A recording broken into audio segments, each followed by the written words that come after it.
Assalamualaikum warahmatullahi wabarakatuh. Selamat pagi dan salam sejahtera bagi kita semua. Puji syukur kita panjatkan kehadirat Tuhan Yang Maha Esa, karena atas berkat dan karunia-Nya kita semua dalam keadaan sehat. Yang terhormat Bapak, Ibu, rekan-rekan auditor, mahasiswa-mahasiswi Prodi Akuntansi, serta hadirin yang berbahagia. Perkenalkan, saya Fadila Nur Aini Rashim sebagai auditor KAP ZY yang pada hari ini berkesempatan untuk menyampaikan pidato saya yang bertemakan pelanggaran kode etik profesi auditor mampu mempengaruhi perekonomian negara. Profesi auditor memiliki peranan besar dalam bidang perekonomian dunia, terutama bagi perusahaan yang sudah go public. Namun, tidak jarang terjadi pelanggaran kode etik profesi auditor yang dapat menggemparkan perekonomian suatu negara hingga dunia, yaitu seperti kasus audit perusahaan Enron pada tahun 2001, serta kasus KAP di Indonesia yang melanggar kode etik profesi auditor. Menurut CNBC Indonesia, pada tahun 2019 lalu, terdapat 4 KAP di Indonesia yang terlibat kasus pelanggaran kode etik profesi. Salah satunya pelanggaran audit laporan keuangan Garuda Indonesia (TBK) pada tahun buku 2018 oleh KAP Tanubrata, Sutanto, Fahmi, Bambang, dan rekan. Dengan kasus pelanggaran tersebut, kita pasti bertanya-tanya, bagaimanakah pelanggaran kode etik profesi auditor dapat terjadi? Apakah dampak yang ditimbulkan dari pelanggaran kode etik auditor, serta sanksi apa yang diberikan kepada auditor atau KAP yang terbukti melakukan pelanggaran kode etik auditor? Semua hal itu akan dibahas dalam pidato saya pada hari ini. Setiap auditor perlu mematuhi kode etik auditor, yaitu integritas, kompetensi, objektivitas, akuntabel, profesional, serta kerahasiaan. Pelanggaran kode etik profesi auditor sering terjadi terutama disebabkan oleh kurangnya integritas, kompetensi, serta profesionalitas. Contohnya kasus kesalahan audit Garuda Indonesia TBK tahun buku 2018.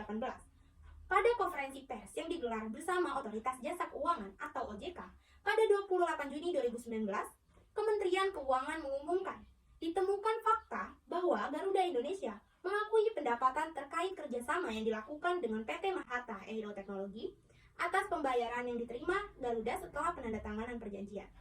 Sehingga hal tersebut berdampak pada laporan laba rugi Garuda, di mana hal tersebut tidak boleh dilakukan. Dalam kasus tersebut, dapat dilihat bahwa auditor yang mengaudit perusahaan tersebut tidak berhasil mendeteksi adanya kesalahan terkait laporan keuangan, disebabkan karena tidak memiliki kompetensi atau kurang memiliki integritas, sehingga mengesampingkan terkait kesalahan yang memunculkan permasalahan setelah diselidiki oleh OJK. Apakah pelanggaran kode etik tersebut hanya berdampak terhadap perusahaan yang diaudit? Pelanggaran kode etik profesi auditor tidak hanya berpengaruh terhadap perusahaan yang diaudit, melainkan akan merugikan pihak investor maupun kreditor. Di mana apabila auditor mengeluarkan opini wajar tanpa pengecualian, namun keadaan perusahaan buruk, dapat menyebabkan krisis, yaitu banyak investor maupun kreditor merugi karena memberikan dana kepada perusahaan yang kondisi sebenarnya buruk. Keadaan ini akan semakin parah apabila terdapat banyak investor dari kalangan masyarakat, sehingga menyebabkan kondisi perekonomian masyarakat terganggu yang berdampak terhadap perekonomian negara. Karena dampak yang ditimbulkan dari pelanggaran kode etik auditor besar, maka kasus pelanggaran ini akan dikenakan sanksi yang diatur oleh pemerintah suatu negara, seperti pembekuan izin akuntan publik serta denda berupa uang. Contohnya kasus kesalahan audit PT Garuda Indonesia TBK, di mana pada konferensi pers yang digelar OJK pada 28 Juni 2019, Sekretaris Jenderal Kementerian Keuangan Hadianto mengungkapkan menjatuhkan sanksi pembekuan izin selama 12 bulan terhadap akuntan publik Cancer Silumpea dan memberikan peringatan tertulis disertai kewajiban memperbaiki sistem pengendalian mutu KAP pada kantor akuntan publik Tanubrata, Sutanto, Fahmi, Bambang, dan rekan. Maka dari itu, seorang auditor harus memiliki rasa tanggung jawab serta mematuhi kode etik profesi auditor. Karena pelanggaran yang dilakukan tidak hanya berdampak terhadap kredibilitas sebagai auditor, namun juga merugikan banyak pihak hingga mempengaruhi perekonomian suatu negara. Sekian pidato yang dapat saya sampaikan. Mari kita bersama menjadi auditor yang patuh terhadap kode etik profesi, berani bertanggung jawab, dan tidak mudah tergoyahkan demi kepentingan pribadi.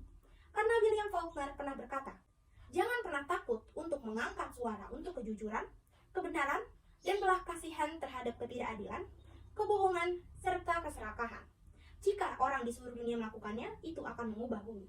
Terima kasih atas perhatiannya. Salam sukses bagi kita semua. Assalamualaikum warahmatullahi wabarakatuh.